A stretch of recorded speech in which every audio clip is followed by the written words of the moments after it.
Hello, students. Welcome to Study Bus. I hope all of you are doing well and studying hard for your exams, right? So, my name is Kushi, and today we are going to discuss a very important concept of logical reasoning, that is circular arrangement. ये एक ऐसा topic है जो कि सारे MBA exams में पूछा जाता है एंड ये टॉपिक हम बिल्कुल भी मिस नहीं कर सकते हैं because this is a must do topic. ठीक है, तो आज क्लास को स्टार्ट करते हैं एंड समझते हैं कि क्या है कॉन्सेप्ट सर्कुलर अरेंजमेंट का, किस तरीके के क्वेश्चन जो आपसे एग्जाम में पूछे जाते हैं एंड आप उन क्वेश्चंस को किस तरीके से टैकल कर सकते हो. So, are you guys ready? So, let's get started. So circular arrangement का जो सबसे इंपॉर्टेंट कॉन्सेप्ट होता है जो हमें समझना चाहिए और जिसके बिना हम इसके क्वेश्चंस को सही से अटेम्प्ट नहीं कर सकते हैं वो है the concept of looking towards the center और अवे फ्रॉम द सेंटर. अब इसका मतलब क्या होता है, लेट्स अंडरस्टैंड इट. अगर आप डायग्राम 1 को देखो तो आपको दिख रहा होगा कि दिस इज द सेंटर. ठीक है, और ये जो एरोज हैं these are facing towards the center, तो ये होता है आपका टूवर्ड्स द सेंटर का कॉन्सेप्ट. अब इससे टूवर्ड्स द सेंटर और away looking away from the center से डिफरेंस क्या होता है, लेट्स अंडरस्टैंड इट. ठीक है, तो अगर आप यहाँ पे देखो, सपोज यहाँ पे आपका बैठा है पर्सन राम. ठीक है, और यू कैन से कि पर्सन ए यहाँ पे बैठा है and he is looking towards the center. तो अगर आप यहाँ पे देखो टूवर्ड्स द सेंटर अगर वो देख रहा है तो उसकी डायरेक्शन किस तरफ जा रही है. अगर मैं यहाँ पे डायरेक्शन का चार्ट बनाऊं तो आप यहाँ पे बेटर समझ पाओगे that this is the north direction, this is the south direction, this is the west direction and this is east direction. ठीक है, तो अगर आप एरो को कंपेयर करो तो एरो किस डायरेक्शन में जा रही है, in the north direction, right. North direction में, तो इट मीन्स हम यहाँ पे हमने पिछली क्लास में लीनियर अरेंजमेंट की क्लास में समझा था कि अगर कोई पर्सन नॉर्थ डायरेक्शन में देख रहा होता है तो उसका लेफ्ट और राइट क्या होता है. इसी तरीके से आपको सर्कुलर अरेंजमेंट भी इसी कॉन्सेप्ट का इस्तेमाल करना है. ठीक है, अगर आप यहाँ पे देखो कि पर्सन ए नॉर्थ डायरेक्शन में देख रहा है तो उसका जो लेफ्ट होगा वो होगा इस तरफ और उसका जो राइट होगा वो होगा इस तरफ. ठीक है, और हमने ये भी सीखा था कि जो आपका सर्कुलर अरेंजमेंट होता है उसमें आपकी सारी डायरेक्शंस आ जाती हैं. उसमें कुछ पर्सन वेस्ट की तरफ भी देख रहे होते हैं, कुछ पर्सन ईस्ट की तरफ देख रहे होते हैं, कुछ नॉर्थ की तरफ और कुछ साउथ की तरफ देख रहे होते हैं. ठीक है, तो ये आपका पूरा सर्कुलर अरेंजमेंट का कॉन्सेप्ट होता है. क्योंकि ये चीज हम पहले डिस्कस कर चुके हैं इसलिए मैं इसको ज्यादा डिस्कस नहीं करूंगी, बट जो चीज ज्यादा इंपॉर्टेंट है सर्कुलर अरेंजमेंट को समझने के लिए वो हम यहाँ पे भी डिस्कस करने वाले हैं. ठीक है, तो हमने देख लिया कि पर्सन ए नॉर्थ की तरफ देख रहा है तो उसका जो लेफ्ट है इस डायरेक्शन में है, राइट है इस डायरेक्शन में. अगर यहाँ पे देखो, अगर सपोज पर्सन बी को मैं इस एरो के पास बिठाऊं तो वो किस डायरेक्शन में देख रहा है, अगर आप कंपेयर करो he is looking in the south direction, right. South में देख रहा है तो उसका लेफ्ट राइट कहाँ पे होगा, उसका राइट होगा इस तरफ और उसका लेफ्ट होगा इस तरफ. तो ये चीज हम पहले डिस्कस कर चुके हैं. ठीक है, अब ये तो हमने सीख लिया कि टूवर्ड्स द सेंटर जब पर्सन देख रहे होते हैं तो क्या आपका डिफरेंस आता है. बट अगर मैं इसी चीज को looking away from the centre में कन्वर्ट करूं तो क्या डिफरेंस आ जाएगा हमारी अरेंजमेंट में, लेट्स अंडरस्टैंड इट. तो मैंने देखा कि पर्सन ए जो है is sitting at this position and he is looking away from the center. अगर away from the center देख रहा है, अब आप एरो का फेस देखो, एरो किस तरफ देख रही है, arrow is looking in the south direction, right. South में देख रही है तो राइट कहाँ होगा, इस तरफ होगा, और लेफ्ट कहाँ होगा, इस तरफ होगा, राइट. सिमिलरली अगर पर्सन बी को इस पोजीशन पे बिठाऊं तो वो किस डायरेक्शन में देख रहा है, he is looking in the north direction, right. तो उसका लेफ्ट कहाँ होगा, लेफ्ट होगा उसका इस तरफ और राइट होगा इस तरफ. ठीक है, अब गाइस आप इस वाले डायग्राम को looking away from the centre वाले डायग्राम को कंपेयर करो लुकिंग टुवर्ड्स द सेंटर के साथ. ठीक है, तो आपको यहाँ पे मेजर डिफरेंस दिखेगा. चलो, तो आपने अगर इसको ध्यान से देखा होगा तो आपको पता चला होगा कि अगर मैं पर्सन ए के एग्जाम्पल से आपको बताऊं कि जो पर्सन ए है जब वो टुवर्ड्स द सेंटर देख रहा था तब वो किस डायरेक्शन में देख रहा था, नॉर्थ की तरफ. जब वो अवे फ्रॉम द सेंटर देख रहा था तब वो किस डायरेक्शन में देख रहा है, साउथ की तरफ. तो यही डिफरेंस हो जाता है आपका अवे फ्रॉम द सेंटर में और टुवर्ड्स द सेंटर में. ठीक है, तो जब एग्जामिनर आपको क्वेश्चन देता है तो आपको उसमें मेंशन करके देता है सर्कुलर अरेंजमेंट में कि जो पर्सन है वो आपके टुवर्ड्स द सेंटर देख रहे हैं या फिर अवे फ्रॉम द सेंटर देख रहे हैं. अगर बाय चांस कोई ऐसा स्टेटमेंट आपको मिले कि उसमें एग्जामिनर ने नहीं मेंशन किया हुआ है कि जो पर्सन सर्कुलर अरेंजमेंट में बैठे हैं वो किस डायरेक्शन में देख रहे हैं, तो हमने क्या सीखा था कि बाय डिफॉल्ट आप क्या अज्यूम करके चलते हो कि जो पर्सन है वो आपका टुवर्ड्स द सेंटर ही देख रहा होगा. जैसे हमने लीनियर अरेंजमेंट में सीखा था कि अगर आपको एग्जामिनर ने मेंशन नहीं कर रखी है डायरेक्शन कि वो नॉर्थ देख रहा है या साउथ देख रहा है तो आप बाय डिफॉल्ट क्या लेते हो, नॉर्थ डायरेक्शन अज्यूम करके चलते हो. इसी तरीके से अगर एग्जामिनर ने आपको क्वेश्चन मेंशन नहीं कर रखा है कि वो टुवर्ड्स द सेंटर देख रहे हैं जो पर्सन बैठे हैं या फिर अवे फ्रॉम द सेंटर दे रखे वो मेंशन नहीं कर रखा है, तो आप क्या अज्यूम करके चलोगे बाय डिफॉल्ट, दैट वो सारे के सारे पर्सन टुवर्ड्स द सेंटर ही देख रहे हैं. ठीक है, तो ये चीज आपको यहाँ पे देखनी पड़ती है. अब आपको यहाँ पे मेजर डिफरेंस समझ में आ गया होगा कि अगर टुवर्ड्स द सेंटर देख रहा है कोई पर्सन, अगर मैं एक एग्जाम्पल से जैसे मैं आपको बता रही थी कि अगर टुवर्ड्स द सेंटर देख रहा है तो वो नॉर्थ डायरेक्शन में देख रहा है, और अगर वो अवे फ्रॉम द सेंटर देख रहा है तब वो साउथ डायरेक्शन में देख रहा है, और इसी के वजह से उसकी जो लेफ्ट राइट पोजीशन है वो डिफरेंट हो जाती है. अब सपोज आपको क्वेश्चन में बोले कि person C is sitting immediate left of A. ठीक है, अगर आपको पता है कि पर्सन ए नॉर्थ की तरफ देख रहा है तो इसका इमीडिएट लेफ्ट कहाँ होगा, इस तरफ होगा. इट मीन पर्सन सी कहाँ बैठा है, इस डायरेक्शन में बैठा है. सिमिलरली अगर आपको पता है कि जो पर्सन ए है वो साउथ डायरेक्शन में देख रहा है because he is looking away from the center तो उसका लेफ्ट कहाँ होगा, यहाँ होगा, इट मीन आप पर्सन सी को कहाँ बिठाओगे, यहाँ बिठाओगे। तो इसी तरीके से जो है डिफरेंसेस आ जाते हैं आपके अरेंजमेंट में, बिकॉज ऑफ द पॉइंट कि कौन सा पर्सन टूवर्ड्स द सेंटर देख रहा है, कौन सा person away from the centre देख रहा है। ठीक है, आई होप आपको ये चीज समझ में आ गई होगी कि आपको स्टेटमेंट पढ़ना बहुत इंपॉर्टेंट है। जब भी आपको सर्कुलर अरेंजमेंट का क्वेश्चन मिले, सबसे पहले स्टेटमेंट को ढूंढो कि वो कहाँ देख रहे हैं, टूवर्ड्स द सेंटर देख रहे हैं, अवे फ्रॉम द सेंटर देख रहे हैं। अगर आपने स्टेटमेंट को पढ़ने में गलती कर दी तो आपकी सारी अरेंजमेंट अपोजिट हो जाएगी, उल्टी बन जाएगी, और आपके सारे आंसर्स गलत हो जाएंगे। अगर आप मेहनत करके सारी अरेंजमेंट बना भी लो, क्या फायदा उसका, बिकॉज आपने सारी अरेंजमेंट उल्टी बना दिया। आपने ये तो पढ़ा ही नहीं कि एग्जामिनर ने बोला कि looking away from the centre, आप अपनी तरफ से अज्यूम करके चल रहे हो कि नहीं लुकिंग टुवर्ड्स द सेंटर है सारे पर्सन, आपकी अरेंजमेंट होगी गलत, आपके सारे मार्क्स वहां पे कट गए। तो ऐसी जो सिली मिस्टेक्स है वो आपको नहीं करनी, बिकॉज ये सिली मिस्टेक्स आपको बहुत ज्यादा कॉस्ट करते हैं योर मार्क्स। ठीक है, तो आई होप आपको एक कॉन्सेप्ट समझ में आ गया होगा। सबसे ज्यादा इंपॉर्टेंट है ये चीज समझ में आ गई, देन आपका सर्कुलर अरेंजमेंट का most of the concept he complete हो गया। बाकी फिर तो आपको सिंपल प्रैक्टिस करनी है कि आपको समझना है कि स्टेटमेंट्स क्या है, लीड्स क्या ले रखी हैं, जो कि हमने पिछले कॉन्सेप्ट में भी सीखा था लीनियर अरेंजमेंट में, एंड उसी के थ्रू हम लीड्स को ले लेके अपने क्वेश्चन के अरेंजमेंट को कंप्लीट करते हैं। ठीक है, तो यही आपका कॉन्सेप्ट होता है सर्कुलर अरेंजमेंट में भी। बस एक छोटा सा पॉइंट था जो आपको यहाँ पे समझना था। ठीक है, चलो अब आगे बढ़ते हैं। नाउ गाइस लेट्स अंडरस्टैंड कि आपको कितने तरीके से डायग्राम्स बनाने पड़ते हैं अगर आपको डिफरेंट पर्सन का डेटा दिया जाता है। ठीक है, अगर आपको एग्जाम में एग्जामिनर क्वेश्चन में 6 पर्सन का डेटा दे रहा है तो उस केस में आप इस तरीके का डायग्राम बनाते हो। ठीक है, तो ये चीज आप ध्यान से देख लो, अगर आप प्रैक्टिस करोगे इसकी तो आपको इजिली यहाँ पे बनाना आ जाएगा ये डायग्राम। हालांकि इसमें ज्यादा कुछ मुश्किल है नहीं, तो 6 पर्सन के डेटा को आप किस तरीके से अरेंज करते हो, आप ऐसे डायग्राम में उसको अरेंज करते हो। अगर आपको 8 पर्सन का डेटा दिया जाए तो आप इस तरीके से चीजों को अरेंज करते हो। ठीक है, 2 पॉइंट्स मिडिल में और 2 पॉइंट्स इस तरफ, और ऐसे आप मिडिल में इनके पॉइंट्स बना देते हो। ठीक है, इजी राइट, ज्यादा कुछ तो मुश्किल है नहीं, बस मैं आपको दिखाना चाहती थी कि अगर 6 पर्सन का डेटा हो तो आप किस तरीके से डायग्राम को बनाओगे, और 8 पर्सन के केस में आप किस तरीके से डायग्राम को बनाओगे। ठीक है, सिमिलरली अगर आपको एग्जाम में 5 पर्सन का डेटा देता है तो आप इस तरीके से डायग्राम को ड्रॉ करोगे, और अगर 7 पर्सन का डेटा देता है तो आप इस तरीके से डायग्राम को ड्रॉ करोगे। ठीक है, एक मिडल में आपने यहाँ पे बना दिया, फिर आपने 3 arrows on the left side बना दिए और 3 arrows on the right side बना दिए। ठीक है, I hope it is clear. चलो, सो गाइज ये तो हमारा पूरा कॉन्सेप्ट। अब एक यहाँ पे छोटा सा कॉन्सेप्ट हमारा बचा, दैट इज टेकिंग लीड्स। जैसे कि हम जानते हैं कि जो आपके अरेंजमेंट के क्वेश्चंस होते हैं उनमें आपको जो मल्टीपल स्टेटमेंट्स और कंडीशंस दी जाती हैं वो बिल्कुल ही बिखरी हुई होती हैं, एक साथ हमें नहीं दी जाती, राइट। तो हमारा काम क्या होता है कि उन बिखरी स्टेटमेंट्स को एक साथ पढ़कर समझकर और अपनी चेन बनाते हुए चलना, दैट इज टेकिंग लीड्स। ठीक है, तो जैसे हमने लीनियर अरेंजमेंट में सीखा था इसी तरीके से सर्कुलर अरेंजमेंट में भी हम लीड्स लेके चलेंगे।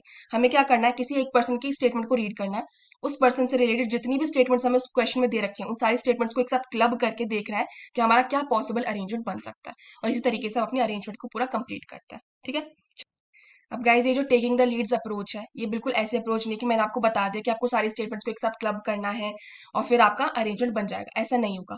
ये चीज आप तभी बेटर एग्जीक्यूट कर पाओगे जब इसकी ज्यादा से ज्यादा प्रैक्टिस करोगे। ठीक है, तो हम क्या करते हैं, हमने पूरा कॉन्सेप्ट सीख लिया सर्कुलर अरेंजमेंट का, अब इसके ऊपर एक क्वेश्चन की प्रैक्टिस करते हैं जो कि आपसे कैट एग्जाम में पूछा गया था। ठीक है, तो आपको बेटर समझ में आएगा कि किस तरीके से हमें सर्कुलर अरेंजमेंट के क्वेश्चन को सॉल्व करना होता है। ओके, चलो, तो लेट्स स्टार्ट। सो है गाइस इज द क्वेश्चन। अब आप लोग क्या करो, वीडियो को पॉज करो एंड इस क्वेश्चन को रीड करो, ट्राई टू अंडरस्टैंड कि आपको क्या डेटा दे रखा है, फिर उसको डायग्राम के फॉर्म में कन्वर्ट करने की कोशिश करो। ठीक है, after that resume the video, then I will explain you the question. Okay, so I hope आप लोगों ने क्वेश्चन को रीड कर लिया होगा एंड डायग्राम बनाने की भी कोशिश करी होगी। चलो, अब आई will explain you.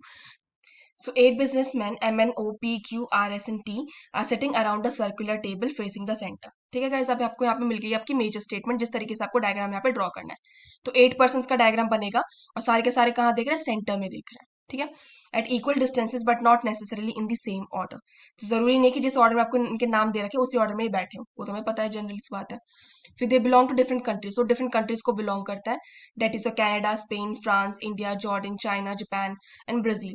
The net worth of each businessman, तो इन बिजनेसमैन की आपको नेटवर्थ भी दे रखी है, that is of 80 that is 35 million, 40 million, 45, 50, 55, 60, 70 and 90 million. ठीक है, तो गाइज अभी ये था आपका इंट्रोडक्टरी पैराग्राफ, इससे आपको पता चल गया कि किस तरीके का आपको डायग्राम ड्रॉ करना है, कितने पर्सन का डायग्राम बनेगा, वहाँ वो किस डायरेक्शन में देख रहे हैं, साउथ मतलब आई मीन सेंटर देख रहे हैं क्या अवे फ्रॉम द सेंटर देख रहे हैं, वो भी आपको पता चल चुका है। फिर आपको यहाँ पे जो सबसे तीसरी जो इंपॉर्टेंट चीज समझनी है, डेट इज कितने वेरिएबल्स का डायग्राम है। पहला वेरिएबल हो गया इनका नेम, दूसरा variable which country they belong to, and तीसरा वेरिएबल हो गया आपका the net worth of this people. ठीक है, तो 3 वेरिएबल्स का ये आपको एक सर्कुलर अरेंजमेंट का क्वेश्चन आपको दे रखा है। ठीक है, और इसी तरीके के क्वेश्चंस आपको एग्जाम में देखने के लिए मिलता है। तो इस क्वेश्चन से आपकी काफी अच्छी प्रैक्टिस हो जाएगी और आपको पता भी चलेगा कि किस लेवल के क्वेश्चन आपसे पूछे जाते हैं एग्जाम में। ठीक है, so here guys is the diagram जो कि आपको उस पर्टिकुलर क्वेश्चन के बेसिस पे बनाना है। तो यहाँ पे मैंने 8% की अरेंजमेंट बनाई है क्योंकि ये सारे के सारे सेंटर की तरह देख रहे हैं, तो मैंने इनके एरोज को टुवर्ड्स द सेंटर ड्रॉ किया। मैंने आपको हमेशा बोला कि जब भी आप अरेंजमेंट का क्वेश्चन बनाओ तो उसमें एरोज के जो मुंह होता है ना उनको भी ड्रॉ किया करो, ताकि आपको पता चल जाए कि कौन सा पर्सन किस तरफ देख रहा है। ठीक है, क्योंकि अगर आप इस वाले एरो को देखो तो इससे आपको पता चल रहा है कि ये साउथ की तरफ देख रहा है, इस एरो को देखोगे तो नॉर्थ की तरफ पता चल रहा है, अगर इस एरो को देखोगे तो ये भी कहीं ना कहीं नॉर्थ की तरफ ही देख रहा है। ठीक है, तो इससे आपको लेफ्ट राइट आइडेंटिफाई करने में आसानी रहती है। ओके, तो चलो ये आपका डायग्राम हो गया। अब कंडीशंस को फर्दर रीड करते हैं और देखते हैं कि क्या अरेंजमेंट हम इसमें बना सकते हैं। Okay, so now let's read the statement. तो आपको दे रखा है कि जो नेटवर्थ है चाइनीज बिजनेसमैन की वो ज्यादा है as compare to the Brazilian businessman, and जो नेटवर्थ है जापानीज बिजनेसमैन की वो 30 मिलियन ज्यादा है देन हिज इमीडिएट नेबर्स। तो जापानीज बिजनेसमैन का कोई एक इमीडिएट नेबर है जिससे जो जापानीज बिजनेसमैन है उसकी नेटवर्थ 30 मिलियन ज्यादा है। ठीक है, जो नेटवर्थ है टी की वो 5 मिलियन ज्यादा है than the net worth of Q, and is sitting second to the right of P who is from India. तो यहाँ पे आपको एक डायरेक्ट इन्फॉर्मेशन मिली है डैट जो पी है वो कहाँ से, कौन सी कंट्री से बिलोंग करता है, वो बिलोंग करता है इंडिया से। और उसका सेकंड राइट में कौन बैठा है, सेकंड राइट में बैठा है पर्सन एन। ठीक है, फिर आपको दे रखा है that O is the immediate neighbour of M and S. तो इट मीन एम ओ और एस एक साथ बैठे हैं। ठीक है, because these three people are the immediate neighbours of each other. फिर आपको दे रखा है कि जो सम है नेटवर्थ का आर एंड क्यू का 90 मिलियन है, तो आर और क्यू की नेटवर्थ का सम मिला के कितना बन रहा है, 90 मिलियन बन रहा है। ओके, फिर Canadian businessman is sitting second to the right of N. तो अगर आपको एन की पोजीशन पता लगा लेते हो तो आपको पता चल जाएगा कि जो कैनेडियन बिजनेसमैन है वो second to the right of N बैठा है। ठीक है, तो इट मीन्स हमें यहाँ पे कुछ ना कुछ चेंज मिल रहा है। अगर आप यहाँ पे देखो तो मुझे पर्सन एन के बारे में ऊपर भी डेटा दे रखा था और पर्सन एन के बारे में मुझे नीचे भी डेटा एक मिल चुका है, तो कहीं ना कहीं मैं इसको एक साथ क्लब करके एक चेन बना सकती हूँ, अपनी लीड्स को यहाँ पे फॉर्म कर सकती हूँ। ठीक है, आगे net worth of the one who is sitting third to the right of Japanese businessman is 50 million. तो जो थर्ड राइट में बैठा है जापानीज बिजनेसमैन से उसकी नेटवर्थ कितनी है, 15 मिलियन है। ठीक है, उसके बाद M is either from Japan और ब्राजील। तो एम या तो फिर जापान से है या वो ब्राजील से है। जो नेटवर्थ है टी की वो कितनी है, 25 million more than the net worth of R. तो पहले आपको आर की नेटवर्थ पता होनी चाहिए, तब आप किसकी नेटवर्थ निकाल सकते हो, टी की नेटवर्थ कैलकुलेट कर सकते हो। फिर Spanish businessman is sitting third to the right of O. तो जो स्पेनिश बिजनेसमैन है वो किसके राइट में बैठा है, थर्ड राइट में बैठा है ओ के। ठीक है, तो आपको ओ की पोजीशन पता होनी चाहिए। After that immediate right neighbour of R is from Jordan. तो आर का जो इमीडिएट राइट नेबर है, इट मीन्स आर के जो इमीडिएट राइट में बैठा है वो कहाँ से बिलोंग करता है, वो बिलोंग करता है जॉर्डन से। फिर French businessman is sitting opposite to S. तो एस की पोजीशन से आप पता कर पाओगे कि फ्रेंच बिजनेसमैन की पोजीशन क्या है, बिकॉज वो जो फ्रेंच बिजनेसमैन है वो अपोजिट बैठा है एस से। फिर Canadian businessman is either T और आर। तो जो कनाडा से बिलोंग करता है that person could be T or that person could be R। ठीक है, net worth of the businessman sitting opposite to O is 90 million. तो जो पर्सन अपोजिट में बैठा है ओ से उसकी नेटवर्थ कितनी है, 90 मिलियन है। फिर आपको दे रखा है जो सम ऑफ द नेटवर्थ है आर एंड टी की वो कितनी है, 95 मिलियन है। अगर गाइस आप कंपेयर करो तो आपको आर की नेटवर्थ के बारे में 3-4 स्टेटमेंट्स गिवन है क्वेश्चन में। अगर आप यहाँ पे देखो तो आपको दिखेगा जो नेटवर्थ है आर एंड क्यू की 90 मिलियन है, net worth of R and T is 95 million. और इस तरीके से आपको एक और स्टेटमेंट दे रखी थी डैट जो नेटवर्थ है टी की वो 25 मिलियन मोर है than the net worth of R. तो अगर आप इसको इक्वेशन के फॉर्म में कन्वर्ट करोगे तो आप बेटर निकाल पाओगे कि आर टी क्यू की नेटवर्थ क्या है। ठीक है, तो चलो इसको सॉल्व करना शुरू करते हैं। तो सबसे पहले एक काम करते हैं कि हमें जो भी डायरेक्ट इन्फॉर्मेशन दे रखी है उसको पिक करते हैं और उसके साथ क्वेश्चन को स्टार्ट करते हैं। ठीक है, सो अगर आप इस लाइन को देखो तो आपको क्या दे रखा है, that N is sitting second to the right of P who is from India. ठीक है, तो इसका मतलब अगर आप पी की पोजीशन डिटरमिन करते हो तो आपको एन की पोजीशन भी पता चल जाएगी। तो let's start with B. Okay, तो मैं पी को यहाँ पे बिठाती हूँ एंड मुझे पता है कि पी कौन सी कंट्री से बिलोंग करता है, he belongs from India. And N कहाँ पे बैठा है, एन बैठा है सेकंड राइट ऑफ पी में। तो अगर आप यहाँ पे देखो पी आपका किस डायरेक्शन में देख रहा है, नॉर्थ डायरेक्शन में, तो उसका राइट कहाँ होगा, टूवर्ड्स दिस साइड, राइट। और सेकंड राइट मतलब कि 1 and 2, दैट मीन्स एन बैठा है इस तरफ। ठीक है, फिर अगर आप फर्दर रीड करो क्वेश्चन को तो आपको दूसरी स्टेटमेंट दिखेगी that the Canadian businessman is sitting second to the right of N. तो एन की पोजीशन से आप डिटरमिन कर पाओगे कि कैनेडियन बिजनेसमैन की पोजीशन क्या है। ठीक है, तो बैठा सेकंड राइट ऑफ एन में। तो एन देख रहा है इस तरफ, इट मीन्स उसका राइट कहाँ होगा, टुवर्ड्स दिस साइड। तो सेकंड राइट मतलब 1 and 2, इट मीन्स जो कैनेडियन बिजनेसमैन है वो बैठा है इस पोजीशन पे। Okay, Now guys read this statement which says that O is the immediate neighbor of M and S. तो अगर O M और S का immediate neighbor है that means O कहाँ पे बैठा है, मिडिल में बैठा है M और S के.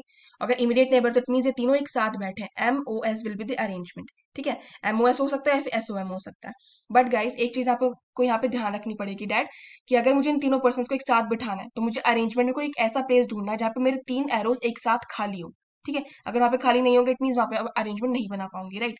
तो एक बार अरेंजमेंट को अगर मैं देखूँ सर्कल को अपना, तो मुझे दिखेगा कि अगर मैं पी से देखूं तो पी के बाद यहाँ पे तो कोई स्पेस खाली नहीं है बिकॉज यहाँ पे पी आ रहा है, यहाँ पे एन आ रहा है, तो कॉन्जिक्यूटिवली तो खाली नहीं दिख रहा मुझे. कॉन्जिक्यूटिवली खाली मुझे दिख रहा है ये वाले तीन arrows, this one and this one, और ये कनाडा वाला एरो मुझे खाली दिख रहा है. बट मुझे एक स्टेटमेंट दे रखी थी क्वेश्चन में डैट जो कैनेडियन बिजनेसमैन है डैट इज ईदर टी और आर. ठीक है, अगर आप यहाँ पे देखो तो टी और आर में से कोई एक कैनेडियन बिजनेसमैन हो सकता है. हमें अरेंजमेंट किसकी बनानी है, एम ओ और एस की.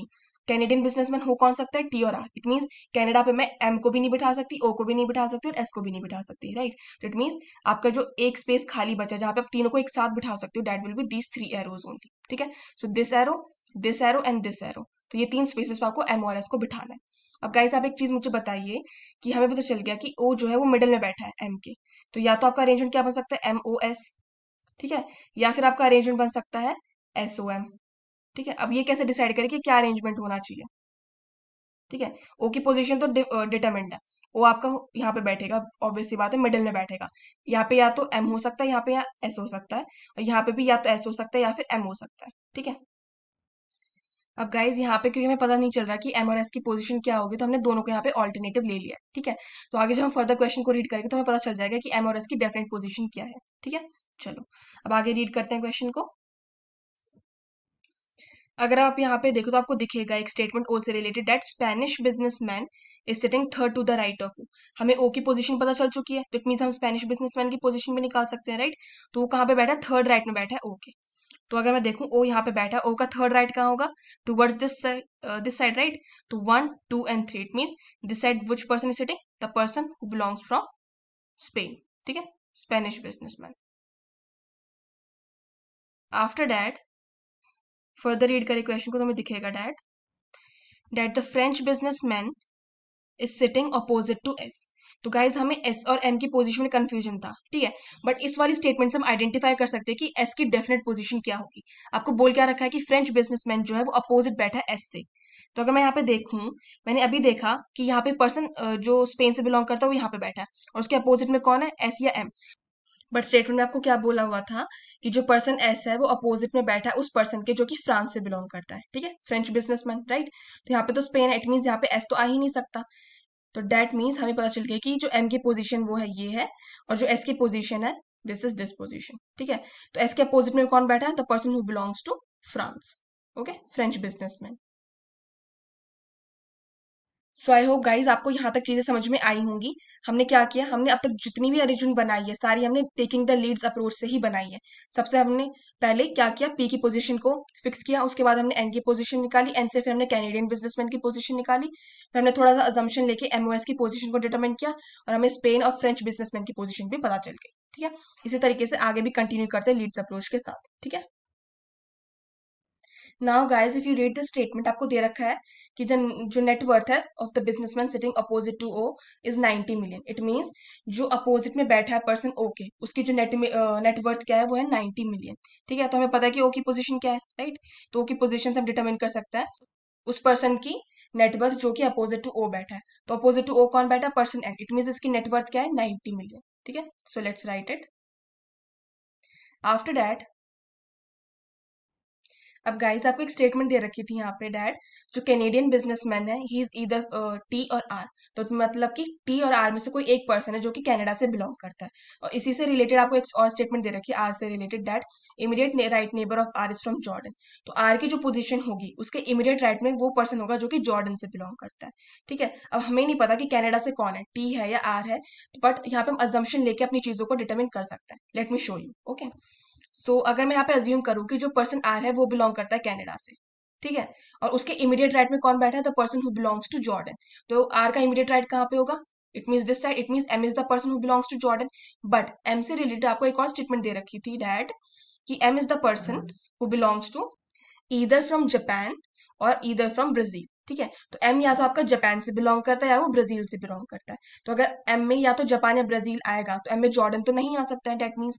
तो आप यहाँ पे इसी स्टेटमेंट से आप यहाँ पे डिटरमिन कर सकते हो कि आर जो है वो बिलोंग नहीं करता है कनाडा से, ठीक है। बिकॉज एम के पास क्या आना चाहिए, या तो ब्राजील आना चाहिए या फिर आपका क्या आना चाहिए, जापान आना चाहिए। बट इस स्टेटमेंट के अकॉर्डिंगली अगर मैं आर को अज्यूम करूँ कि वो कनाडा से बिलोंग करता है, तो इस केस में एम के पास जॉर्डन आ रहा है और वो आपका कंडीशन को क्या कर रहा है, वायलेट कर रहा है। इट मीन्स आर कनाडा पे बिलोंग नहीं कर सकता, तो ओनली पर्सन लेफ्ट जो कि कनाडा से बिलोंग कर सकता है वो है पर्सन टी, ठीक है।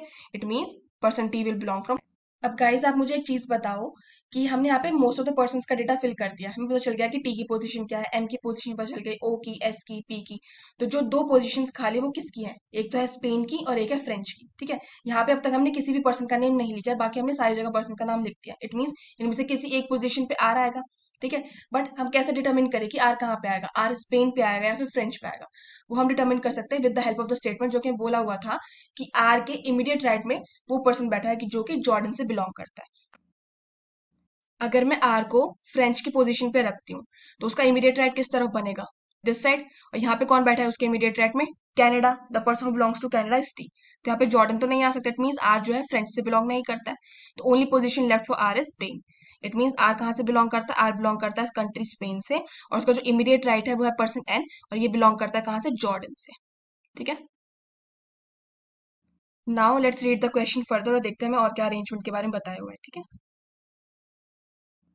नाउ गाइस अगर हम बात करें इनके नेटवर्थ की, हमें कुछ पर्सन्स की नेटवर्थ के बारे में कुछ स्टेटमेंट्स गिवन थी। अब उनको पिक करके एक बार उनकी नेटवर्थ को भी कैलकुलेट करते हैं, ठीक है। तो अगर आप यहाँ पे देखो, आपको दे रखा था कि जो सम ऑफ द नेटवर्थ है आर और क्यू की कितनी है, 90 million. It means R plus Q is equals to 90 million. अगर आप यहाँ पे देखो तो आपको दे रखा है डैट कि जो सम ऑफ द नेटवर्थ है आर और टी की वो कितने 95 मिलियन है, ठीक है। तो R plus T is equals to 95। और इसी तरीके से आपको दे रखा था कि जो नेटवर्थ है टी की वो क्या है, 5 मिलियन ज्यादा है as compare to Q. Q की नेटवर्थ से 5 मिलियन ज्यादा है। तो ये सारी स्टेटमेंट्स आपको दे रखी थी, राइट। अब इन स्टेटमेंट्स को अगर मैं इक्वेशन के फॉर्म में लिख कर उनको एक साथ कंबाइन करूं तो मुझे इनकी क्या मिल जाएगी, नेटवर्थ मिल जाएगी कुछ पर्सन की। जैसे कि मुझे आर की नेटवर्थ मिल जाएगी, क्यू की मिल जाएगी, टी की मिल जाएगी, ठीक है। So let's calculate it then. So guys here are the equations जो कि आपकी फॉर्म होगी बेस्ड ऑन द स्टेटमेंट्स। तो हमने क्या पढ़ा था कि आर और टी की नेटवर्थ को मिला के टोटल 95 मिलियन है, आर और क्यू की नेटवर्थ को मिला के टोटल 90 मिलियन है, टी की जो नेटवर्थ है वो 25 मिलियन मोर है देन आर, एंड टी की जो नेटवर्थ है वो 5 मिलियन मोर है देन क्यू। तो जब आप इन लीनियर इक्वेशंस को सॉल्व करोगे उसके बाद आपको क्या मिलेगी, आर, टी और क्यू की नेटवर्थ का आपको आंसर मिल जाएगा, ठीक है। तो इन लीनियर इक्वेशंस को आप लोग सॉल्व करो while pausing the video, and here I'm assuming कि आप लोगों को क्वांट्स में पता होगा कि किस तरीके से लीनियर इक्वेशंस को सॉल्व करते हैं। इसी तरीके से आपको यहाँ पे भी लीनियर इक्वेशंस को सॉल्व करना है एंड आपको इनकी नेटवर्थ पता चल जाएगी, ठीक है गाइस। तो pause the video and calculate the net worth. So guys in linear equations को सॉल्व करने के बाद आपका जो आंसर आएगा डेट विल बी दीस, ठीक है। तो आपको टी की नेटवर्थ मिली होगी 60 मिलियन, आर की नेटवर्थ मिली होगी 35 मिलियन, एंड क्यू की नेटवर्थ आपको मिली होगी 55 मिलियन, ठीक है। आई होप सबके आंसर यहाँ पे करेक्ट आए होंगे, ठीक है। चलो अब इनकी नेटवर्थ यहाँ पे अरेंजमेंट में लिख देता है। So now we have noted down the net worth of T, R and Q. अब आगे क्वेश्चन को पढ़ के फर्दर सॉल्व करते हैं, okay. So guys, if you read this statement which says that the net worth of the one who is sitting third to the right of the Japanese businessman is 50 million. It means जो आपका Japanese businessman है उसके third right में जो person बैठा है उसकी net worth कितने 50 मिलियन है, ठीक है। अब हमें नहीं पता कि Japanese बिजनेसमैन कौन सा है, बट हमें एक स्टेटमेंट दी हुई थी कि जो एम है वो जापान से हो सकता है, वो जापान से भी हो सकता है, ब्राजील से भी हो सकता है, ठीक है। तो एक एक करके हम जापान को रख के देखते हैं डिफरेंट डिफरेंट पर्सन पे जिनका प्लेस अब तक हमें नहीं पता चला है। उसके बाद हमें पता चल जाएगा कि कौन सा पर्सन है जो जापान से बिलोंग करता है और कौन सा पर्सन ऐसा है जिसकी नेटवर्थ 50 मिलियन है। सो अगर मैं जापान को एम के प्लेस पे रखूं तो मुझे पता चलेगा कि जो थर्ड राइट है वो कहाँ पे बन रहा होगा, 1, 2 एंड 3। तो इसकी नेटवर्थ कितनी होनी चाहिए, 50 मिलियन होनी चाहिए। तो क्या पी की नेटवर्थ 50 मिलियन हो सकती है, हो सकती है डेफिनेटली, क्योंकि यहाँ पे अब तक हमने किसी की नेटवर्थ लिखी नहीं है। अगर मैं जापान को ओ के प्लेस पे रखती हूँ तो थर्ड राइट कहाँ पे बनेगा, 1, 2 एंड 3 स्पेन के जगह पे। तो यहाँ पे क्या 50 मिलियन नेटवर्थ आ सकती, नहीं आ सकती, बिकॉज यहाँ पे तो ऑलरेडी 35 मिलियन लिखा हुआ है, ठीक है। इट मीन्स जो जापान से वो बिलोंग नहीं करता है। अगर मैं जापान को एस के प्लेस पे रखूँ तो थर्ड राइट कहाँ पे बनेगा, 1, 2 एंड 3 एन के प्लेस पे। और एन की नेटवर्थ तुम्हें पहले से पता है 90 मिलियन, तो यहाँ पे 50 मिलियन तो आ ही नहीं सकता। It means the only place left for Japan is M. It means जो जापान से बिलोंग करता है वो कौन सा पर्सन है, एम है, और नेटवर्थ किसकी है 50 million, the person who belongs to India. So guys as you can see इस वाले क्वेश्चन में थोड़ी ज्यादा assumptions लेनी पड़ रही है हमें। देखना पड़ रहा है कि मल्टीपल केसेस आपके बन रहे हैं तो उनको रख रख के देखना पड़ रहा है। बट ये क्वेश्चन इजी है बिकॉज रखने के बाद हमें अपने ऑप्शंस जो करेक्ट ऑप्शन है वो भी मिल रहे हैं, और जो जो चीजें आपकी रॉन्ग है, जो कंडीशंस को वायलेट करें, वो अपना आप एलिमिनेट भी होती जा रही है। ठीक है, तो इतना मुश्किल नहीं है क्वेश्चन, ईजी है। बट अगर आप सही अप्रोच से करोगे सॉल्व तो बड़ी जल्दी और आसानी से सॉल्व होगा। ठीक है, चलो अब आगे पढ़ते हैं क्वेश्चन को। सो गाइज अगर आप इस स्टेटमेंट को रीड करो जो आपको दे रखा है, the net worth of the Japanese businessman is 30 million more then one of his immediate neighbour. तो जापानीज बिजनेसमैन का एक इमीडिएट नेबर है, उससे 30 मिलियन ज्यादा है जापानीज बिजनेसमैन की नेटवर्थ। ठीक है, तो अगर मैं अरेंजमेंट में देखूं उसका इमीडिएट नेबर कौन है जापानीज बिजनेसमैन का, the one who belongs to Canada, एक तो ये है, एंड द पर्सन ओ। तो कनाडा वाले की हमें नेटवर्थ पता है, डेट इज 60 मिलियन, और 60 में मैं 30 प्लस करूंगी तो मुझे मिलेगा 90 मिलियन, और 90 मिलियन तो ऑलरेडी एन के पास है, तो इट मीन वो एम के पास तो नहीं जा सकता है। तो इट मीन जिसकी नेटवर्थ मुझे लेनी है वो है पर्सन ओ। तो पर्सन ओ की जो भी नेटवर्थ होगी उसमें मैं 30 मिलियन को प्लस करूंगी और मुझे जापानीज बिजनेसमैन की नेटवर्थ मिल जाएगी। अब यहाँ पे आप एक काम करिए, चेक करोगे कौन कौन सी नेटवर्थ आपने कैलकुलेट कर लिया। आपको 60 मिलियन पता चल चुका है, 55 पता चल चुका है, आपको 90, 35 एंड 50 पता चल चुका है। अब कौन कौन सी नेटवर्थ आपकी रह गई है, लेट्स चेक। तो आपका यहाँ पे रह चुका है 35 मिलियन हो गया है, आपका 40 मिलियन रहता है, 45 मिलियन रहता है, 50 हो चुका है, 55 भी हो चुका है, 60 हो चुका है, एंड 70 मिलियन रहता है। ठीक है, तो आप यहाँ पे देखो ऐसी नेटवर्थ जिसमें आप 30 मिलियन प्लस करोगे तो आपको जापानीज बिजनेसमैन की नेटवर्थ मिल जाएगी। तो अगर मैं 40 में 30 मिलियन प्लस करूँ तो मुझे मिल जाएगा 70 million. It mean it could be possible कि 70 मिलियन नेटवर्थ हो सकती है जापानीज बिजनेसमैन की। ठीक है, बट अगर मैं 45 में 30 प्लस करूँ तो 75 मिलियन नेटवर्थ होनी चाहिए, बट ऐसी तो कोई नेटवर्थ मुझे दे ही नहीं रखी है क्वेश्चन में। It mean 45 million is not the net worth of O. तो कौन सा नेटवर्थ होगा ओ का, 40 मिलियन होगा ओ का नेटवर्थ, और 70 मिलियन होगा जापानीज बिजनेसमैन का नेटवर्थ। ठीक है, आई होप आपको चीज समझ में आई होगी। तो 40 मिलियन है ओ का नेटवर्थ और 70 मिलियन है जापानीज बिजनेसमैन का नेटवर्थ। ठीक है, and only net worth left is 45 million, वो किसकी होगी, पर्सन एस की। ठीक है, तो यहाँ पे आपने सारे पर्सन की नेटवर्थ भी कैलकुलेट कर ली। ठीक है, अब आपका कौन कौन सा कंट्रीज बचा है, आपका इंडिया हो गया, स्पेन हो गया, जॉर्डन, फ्रेंच, कनाडा, जापान हो चुका है। अब दो कंट्रीज आपकी बची हैं, that is your, so one is your Canada हो गया, Spain, France, India, Jordan, China बचा है, और आपका ब्राजील बचा है। ठीक है, अब आपको देखना है कि चाइना और ब्राजील में से कौन जिससे पर्सन एस और ओ बिलोंग करता है। तो अगर आप यहाँ पे फर्स्ट स्टेटमेंट को रीड करो आपको दिखेगा जो नेटवर्थ है चाइनीज बिजनेसमैन की, it is more than the net worth of the Brazilian businessman. और इसी स्टेटमेंट की मदद से हम आइडेंटिफाई कर पाएंगे कि कौन सा पर्सन चाइना से बिलोंग करता है, कौन सा पर्सन ब्राजील से बिलोंग करता है। ठीक है, तो चाइनीज बिजनेसमैन की जो नेटवर्थ है वो ज्यादा है ब्राजीलियन बिजनेसमैन से। आपके पर्सन कौन से बचे हैं, ओ बचा है और एस बचा है। ओ के पास है 40 मिलियन और एस के पास है 45 मिलियन। किसकी नेटवर्थ ज्यादा है, एस की, ऑब्वियस सी बात है, 45 million, right.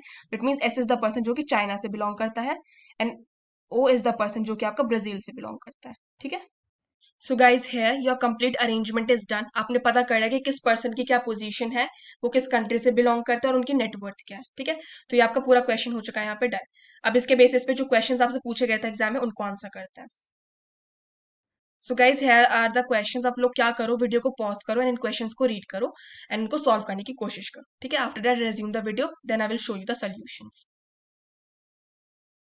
So I hope आप लोगों ने क्वेश्चंस को ट्राई किया होगा। Let's read question number 1, whose net worth is 90 million. तो कौन सा ऐसा बिजनेसमैन है जिसकी नेटवर्थ 90 मिलियन है, लेट्स चेक।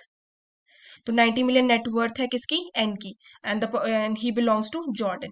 ठीक है, तो it mean Jordanian businessman. Option number C is the correct answer. What is the sum of the net worth of Chinese and French businessman. तो आपको चाइनीज और फ्रेंच बिजनेसमैन की नेटवर्थ का total करना है। लेट्स सी, तो जो चाइनीज बिजनेसमैन है उसकी नेटवर्थ है 45 और फ्रेंच बिजनेसमैन की नेटवर्थ है 55। टोटल कितना हो गया, 100 million. It mean the answer here is 100 million. Okay, question number 3, who is sitting opposite to Spanish businessman. तो जो पर्सन स्पेनिश से बिलोंग करता है वो किसके अपोजिट में बैठा है, आपको ये बताना है। तो जो स्पेन से बिलोंग करता है वो पर्सन आर ओ किसके अपोजिट में बैठा है, the person who belongs to Jordan, and that person is M. ठीक है, so the answer here is M, option number A. ठीक है, after that which of the following is a pair of immediate neighbours. आपको बताना है कि इसमें से कौन सा ऐसा ऑप्शन है जो कि एक इमीडिएट नेबर्स है, एम क्यू। तो अगर आप देखो एम एम कहाँ पे है आपका, यहाँ पे, और क्यू कहाँ पे, इस तरफ है। It mean M and Q are not the immediate neighbours, right. तो ये आपका पेयर नहीं हो सकता। दूसरा ऑप्शन क्या है, आर और एस। तो आपका आर किधर है, इस तरफ, और एस किधर है, इस तरफ। They are not the immediate neighbours, तो ये भी आपका आंसर नहीं है। ओ और एस, तो आपको ओ और एस देखना है, तो ओ है यहाँ पे और एस आपका यहाँ पे। इट मीन ओ और एस एक साथ बैठे, that mean they are the immediate neighbours. तो आपको करेक्ट आंसर क्या हो गया, option number C, that is O and S. ठीक है। तो है all the questions are done. I hope आपको ये पूरा क्वेश्चन अच्छे से समझ में आया होगा और आपको सेट भी क्लियर हो गया होगा और किस तरीके से आपको सर्कुलर अरेंजमेंट के क्वेश्चंस को डील करना होता है आपको ये भी समझ में आ गया होगा। ठीक है। तो आई होप ओवरऑल आपको ये पूरा कॉन्सेप्ट क्लियर हो गया होगा। चलो, सो guys here is the question. अब आप लोगों को क्या करना है, जो हमने प्रीवियस क्वेश्चन किया है ना उसके अरेंजमेंट के बेसिस पे आपको इस क्वेश्चन का आंसर देना है in the comment section. And let me tell you कि जितने भी बच्चों ने इस वीडियो को देखा है सबको आंसर देना है, because I really want to see कि कितने लोग इस कॉन्सेप्ट को अच्छे से समझे। तो guys do give your answers in the comment section and that's all for today's session. So let's wrap it up.